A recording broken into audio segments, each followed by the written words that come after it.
Happy Julian Nawari outside. It's now Happy Julian Tokyo Rumba. Who's safe in the west as the field turns for home with Happy Julian now takes the lead. Tokyo Rumba in second, safe in the west. But it's still Happy Julian by about 2 legs now. Tokyo Rumba meet in the corner. It's still Happy Julian and finally Happy Julian second. Tokyo Rumba meet me in the corner.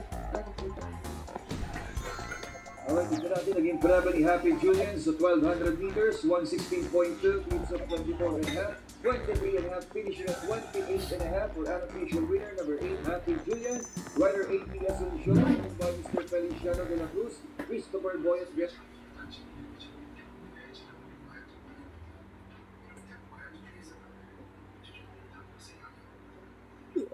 So, at the house, I completed.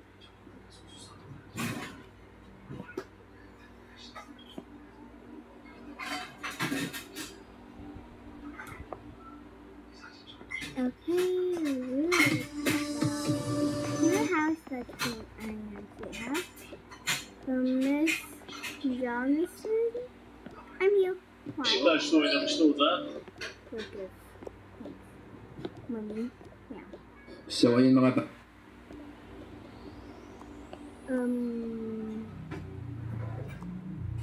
about credit card? So. Password. Kaway-kaway sa mga nagpuyat dyan at nag-abang ng laban ng madaling araw. Kaway-kaway din sa mga halos nagka-black eye para maki-update at mag-edit ng mga videos nila. Gaya ng nakikita natin resulta actually, hindi naman talaga tayo nag-expect na mananalo laban sa kanila. At ang tune-up game na ito, hindi para patumbahin natin ang rank 24 sa FIBA rankings, kundi para makakuha ng ideya kung paano naglalaro ang mga European hoopers na gaya ng Turkey. At dito rin ang de-determine ni Coach Team kung paano adjustments na gagawin para may pang-counter tayo sa bumibigat at lumalalim na rotation ng mga taga-Europa. Sa pagkakaalam ko kasi, ang mga taga-Europa nagbabago ng sistema almost every game. Meron silang 101 IQ sa paggawa niya para lang mahirapang basagin ang kanilang mga plays. Dahil ang nangyayaring ito sa tune-up game. Kaya kung dismayado kayo kasi natalo tayo, pero para kay Coach Team naging masaya siya right after na matalo sa Turkey. Dahil at least, meron na siyang ideya kung anong dapat gawin ng Gilas sa final games.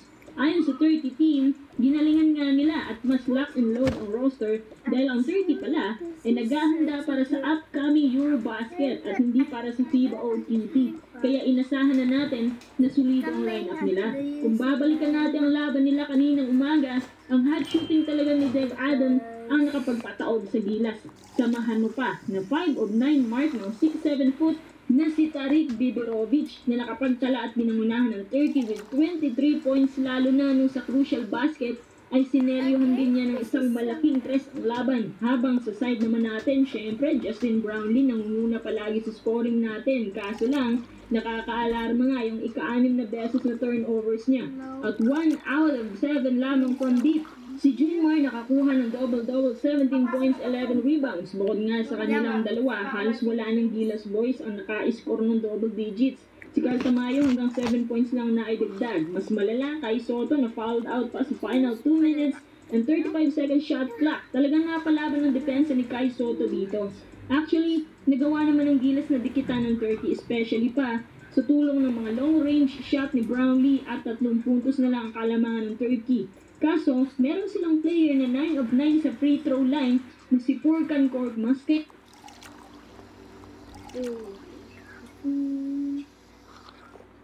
Kaway-kaway sa mga nagpuyat dyan at nag-up. Put the balls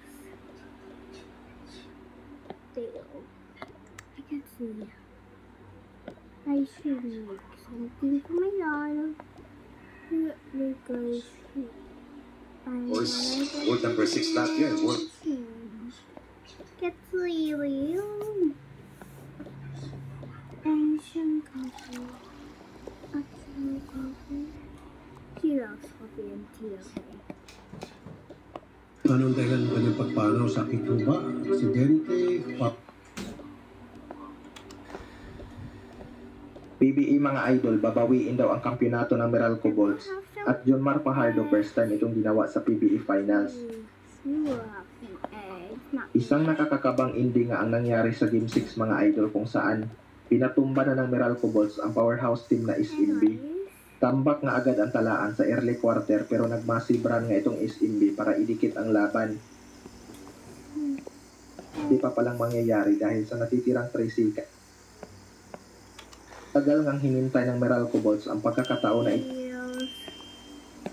Legal naman ang ginawa ng Meralco Bulls kaya walang rason na bawiin ang kanilang kampiyonato. Kita naman natin kung paano nila pinaghirapan ang trophy ng Philippine Cup. Halos magpapakamatay na nga itong si Cliff Hodge, makakuha lang ng offensive rebounds. Dahil bukod kay News na matagal niya na rin hinintay na magkampiyon sa Meralco Bulls.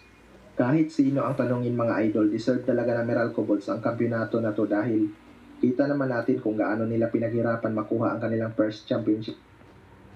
Hindi inasahan ng Turkey ang ginawa ng Gilas Pilipinas habang nanonood ng kanilang NBA player. Nagsisi si Kai Soto sa ginawa niya in-game mga idol. After ng first and last tune-up game ng Gilas dito sa Pilipinas kontra Taiwan Mustangs, ay heto at may friendly match ang ating kupunan kontra sa Turkey. First points for Gilas Pilipinas na itala ni Dwight Ramos. Mas marami pa yatang Pinoy fans ang nanood sa arena kumpara sa crowd ng home team. Gaya ng inaasahan, nagkapitalize ang Turkey sa kanilang 3-point shooting. Yan naman talaga ang playing style sa Europe, habang sa Gilas Pilipinas, mas marami tayong puntos sa paint. Ayaw pa nilang depensahan outside the arc. Itong si Kai Soto, pinagbayad tuloy sila ng 3-pointer. Dahil kay Justin Brownlee, naidikit ng Gilas Pilipinas ang laban sa first quarter. Dinadaan sa sipag ng mga Pilipino ang laban dahil wala nga tayong true point guard. Well, disente ang opening quarter performance ng ating mga kababayan. Lamang lang ng 3 ang home team, 24-21. Wala nga pala ang 5 NBA players ng Turkey, kasama na dyan si Sedi Osman at Alperen Sengun. Second quarter, malaking tulong off the bench at naramdaman ng Turkey ang opensang dala naman ni Carl Tamayo. 5 quick points for Carl Tamayo at nakuha na ng Gilas Pilipinas ang kalamangan sa Turkey, 28-26. Lalo pang na-hype ang ating mga kababayang OFW sa Turkey nang masupalpal ni Chris Jesam, ang number 24 na player ng kalaban. Kung kaldagan lang naman sa ilalim, kayang-kayang pumalag ni JMF mga idol sa mga big man ng Turkey. Eto, good defense by Abay Junmar Fajardo sa pick and roll play ng kalaban. Naging dikit ang laban, hindi nakalayo ang Turkey sa Gilas Pilipinas. Mukhang gulat na ang Turkey na hindi nila magawang matambakan ng Asyanong team na to. Grabe din kasi ang energy at hustle na dala nitong si Chris Jesam at CJ Perez. Dapat bigyang credit din ang trabaho ng dalawang to. CJ Perez to Kai Soto, alley-oop dunk, and Kevin Kiambao, first field goal, baseline, push shot. Nalagay naman si Kai Soto sa foul trouble. Nakakatatlo na mga idol pa patapos ang second quarter. To end the first half, nadulas pa si Chris Jesam, buzzer beater shot sana. 42-41 possession lang ang lamang nitong Turkey. Third quarter, quick 2-point layup for Justin Brownlee, pero nakasagot nga ang Turkey at muling umabot na ng 6 points ang hinahabol ng ating mga kababayan dahil yan sa kanilang 3-point shooting. Halfway, masakit to para sa Gilas Pilipinas na tawagan ng unsportsmanlike foul si Kai Soto. Yan na rin ang kanyang pang-apat na foul. Dito unti-unting nag-shift ang momentum in favor of Turkey. Grabe tong si Junmar Fajardo, tatlong bumabantay sa ilalim na ipasok pa ang layup na to. Umabot ulit ng 9 points ang lamang ng home team dahil pa rin sa kanilang 3-point shooting. Solid yung adjustment ng kalaban sa kanilang defense at tuluyang nahirapan ng Gilas Pilipinas. Natapos ang third quarter lamang ng 8 ang kalaban, 64-56. To start the fourth and final quarter, 6-2 run ang ginawa ng Gilas Pilipinas. Pumapalag na ang ating mga kababayan, buhat mode na si Justin Brownlee. Halfway, bumitaw ng big time 3-pointer ang number 18 ng kalaban, 73-65. After timeout, sinundan pa yan ng another 3-pointer, 11 points lang inahabol ng ating mga kababayan. Crunch time, naibaba pa ng Gilas Pilipinas sa 7 points ang lamang ng Turkey. Pinasok si Kai Soto pero na-fouled out din. Last 2 minutes, Junmar Fajardo and Justin Brownlee binubuhat ng Gilas Pilipinas. Baba ulit sa 5 points ang hinahabol ng ating mga kababayan. Last 1 minute, dagger 3-pointer for Turkey. So ulit, talo pa ang Gilas Pilipinas. Masakit yung 5 Coach ni Kai Soto.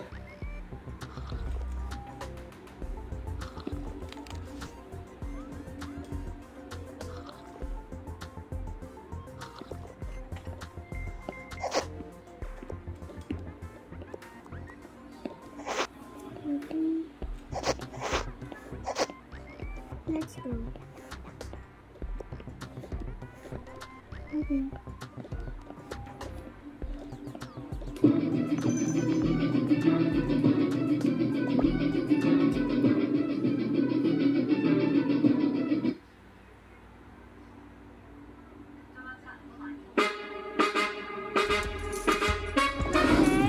Yes, sir! Pasok na ang kupunan ng Gilas Pilipinas Women's Under-18 sa semifinals sa Division B ng FIBA Under-18 Women's Asia Cup matapos ang kanilang back-to-back wins at isweep ang Group B sa group phase. Nauna ng tambakan ng ating Gilas Women's Under-18 ang Maldives sa opening game sa final score na 141-18. Yes, sir! 123 points ang laban. Sa game na to, out of 12 players na nakiscore, siyam na manlalaro ng Gilas Girls ang naka-double figure sa puntos sa panguhuli. 120 yung lamang. Huling-huli ng kamera ang reaksyon ni Lebron nang matawag sa wakas ang pangalan ng kanyang anak na si Bronny James. Nagkaiyakan na mga idol.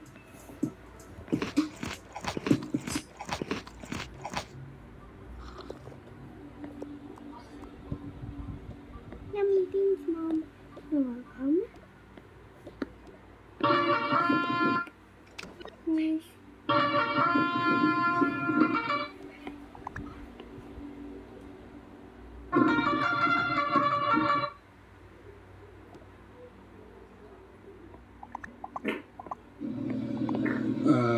Magbalik tanaw lang po tayo sa mga tatlong malalaking karerang nangyari kahapon.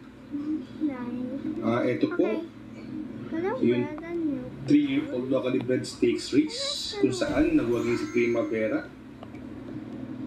Ito tingin ko si Every Sweat Counts masyadong malayong nauna. Unang lundag, 5 kabayo agad. Inahabol siya rito ni Fitbel.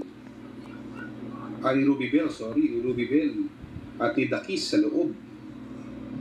Yung nanalo dyan, wala pa yung nanalo dyan eh. Yung nanalo dyan, pangatlo sa bugaw, si Primavera. First time niyang pinarimate. Magaling talaga yung pati dilemma. Yeah. Pero ang layong bandera, siguro kung medyo matitipid ni JT Pabilik to, tingin ko may chamba ito eh, si Every Sweat Counts. Siguro kung medyo naawat pa niya ng konti, baka makaraos to, si Every Sweat Counts. Bagamat gano'n na nangyari, talagang breaks of the game. Ang nanalo, yung Primavera, si Primavera, kumukuha ng pang-6 na peso sa labas, yung kulay dilaw, natapanan pa siya. Natapanan pa siya dyan ni Warchie. Ayan. Si Ruby Bell, fading out na, kakahabol kay Every Sweat Counts, tsaka si Sting, yan. Ang galing yung galing yung pari dilemma, ang galing mag-drive. Eto na, si Every Sweat Counts pala ng bandera. Pero fading out na siya, fighting for dear life. At pakunan ng unan si Primavera. Magaling talaga yung pati dilemma. Ayan, at nanalo po yung yamadong si Primavera ng mga 3 kabayo over Every Sweat Counts. Warchip ang tersero kung dumating. Yung yamado po ang nanalo dyan, si Primavera. Before I do my thing, so we have some time together. Ito naman, yung susunod, yung Pilracom Hopeful Stakes Race. Okay. Kung saan ang nagwagi ay yung numero 9, si Still Somehow. Sayang at hindi natin natunghayan yung magandang laban at na-scratch yung numero 7 World 359 at numero 8 si Boss Lady. Yan, bandera po, si Boss Uno. Si Boss Uno po ang nauna dyan. Ang ganda ng tinakbo niyan Boss Uno mga kakutsero, horse to watch yan. Samantalang tinalo lang sa race 1 ni Service Deluxe yan. Ang galing ng tinakbo ni Boss Uno. Ayan siya po nauna, hinahabol po siya ni Fitbel. Si Fitbel yung nasa labas. At si Beltuna, yung sneaking. Sa loob, wala pa dyan si Steel somehow. Yung kulay green ng divisa, kumukuha ng pang-5 pwesto.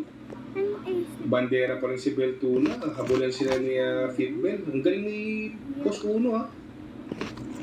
Sakay ni Lester. Ang galing natin ako, yan o. Bibo pa lang bibo si Boss Uno dyan.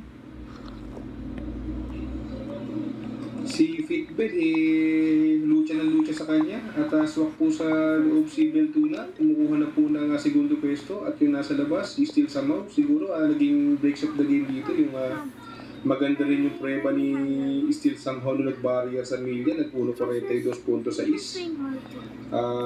Yan, between Beltuna and Steel somehow na. At medyo lamang sa pwesto na si Steel somehow. Nothing can take away din kay Beltuna dahil nung bago mabili pa ni Sir Maki to, hindi siya ganyan kagaling. Ngayon, ang galing ni Beltuna ngayon. Congrats po sa connection na yung condition ay maganda ni Beltuna. Talagang medyo magaling lang talaga yung Steel somehow. At yan, papuntang meta, nanalo po si Steel somehow ng 2 kabayo over Beltuna. Tercero po yung dihadong Boss Uno. Horse to watch po yan. Magandang dihado yung Boss Uno na yan. Ay paglutyahan pa. At nagwagi, unang panalo sa malaking stakes race. Congratulations sa birthday boy na si JD Pabili. Ito naman po yung second leg ng Triple Crown, kung saan nagwagi via photo finish si Bea Bell. Bandera po si Worshipful Master at si King James yung nasa labas. Tinatapalan nila si Bea Bell. Medyo maganda naging diskarte ni Uno rito. Medyo dumistansya siya kay Batang Manda dahil nung first leg, dikit-dikit sila ni Worshipful Master sa unahan. Si Worshipful Master Bandera, habol sila ng habol ni Batang Manda. Ito tinatapalan pa ni King James si Bea Bell para pumasok sa loob. Para sa loob siya magparemate, pero hindi binigay ni Uno. Si Worshipful Master pa rin ng bandera dito ng 2 kabayo over Bea Bell. King James nasa labas. 4 peso si Batang Manda. Ayan, wala pa si Ghost dyan. Si Ghost ay bugaw. Bandera pa rin si Worshipful Master. Unang pagsubok. Nakukuha ng unahan si Uno. Medyo sumabit siya kaya Worshipful Master. Lumayo uli ng 1 kabayo. Bea Bell pa rin si Gudo Pesto. Nasa loob si Batang Manda. May maganda pa tinakbo dyan si Haidala. Si Haidala, horse to watch din niya sa susunod. Antibay din. Papasok ng 4th turn. Worshipful Master pa rin ng bandera. Susubok na naman si Bea Bell at bibigla sa loob si Batang Manda. Si Haidala, antibay. Pang-4 na pesto rito. Lumalapit si Haidala, nasa labas. Kapasok na po ng rektahan. Bandera pa rin si Worshipful. 2 horses between Worshipful and Bea Bell. Subabit na naman si Bea Bell. Lumayo uli ng kalahating kabayo si Worshipful Master. 3 beses napahirapan ni Bea Bell ito 3 beses sumubok, umuna-unahan. Dito na lang sa last 100 meters, bandera na si Bea Bell at ang lakas na natin sa labas ni Ghost. Ayun, at nanalo po si Bea Bell ng via photo finish. Sa third leg, abangan natin kung sino ang mananalo sa third leg dito sa laban na to. Siguro ako sa sarili kong opinion, kung walang Worshipful Master, tingin ko makukuha ni Bea Bell yung third leg. Pero kung nahandyan si Worshipful Master, pwede siyang match.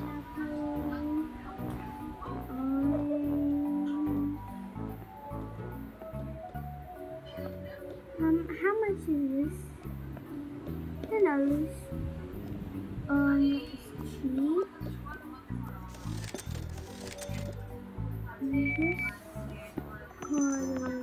Actually, I don't need any. Actually, I look forward to seeing the time.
Where's the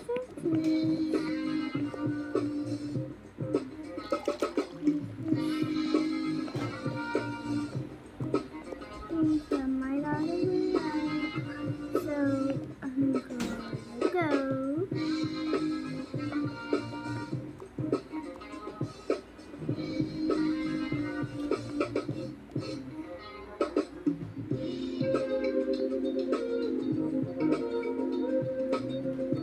I am fashionable. Tomorrow I need to change everything. Huh? Where's Mom? Oh yeah, she has work. I thought I'll get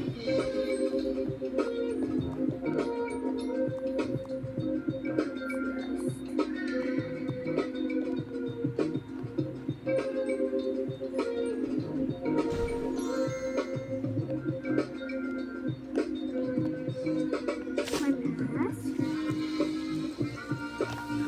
Puppies, puppies, dub, dub, puppies, puppies, dub, dub. My nails, everything that I keep to my hair.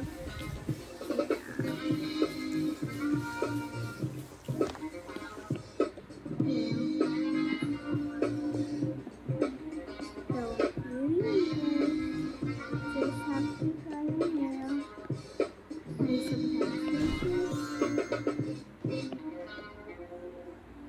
And I sometimes use my throat here.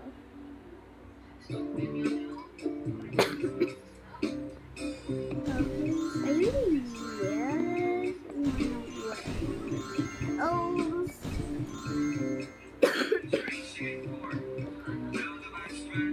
Like that. We go by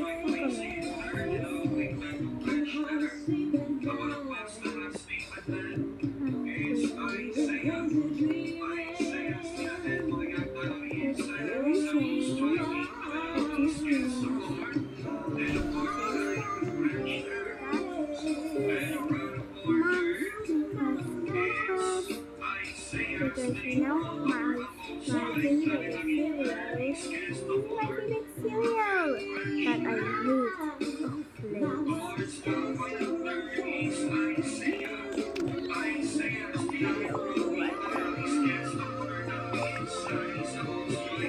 Yummy, everything matters.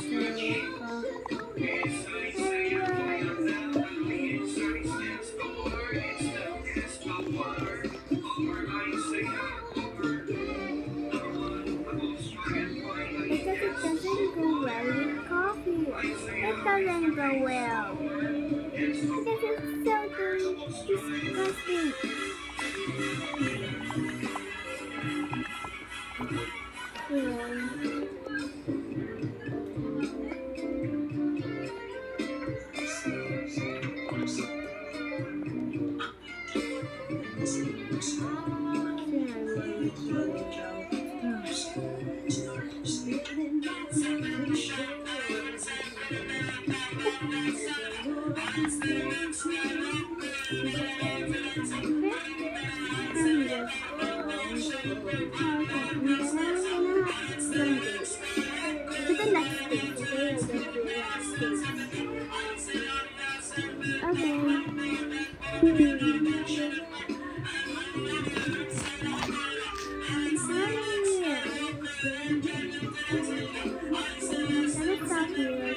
Bye.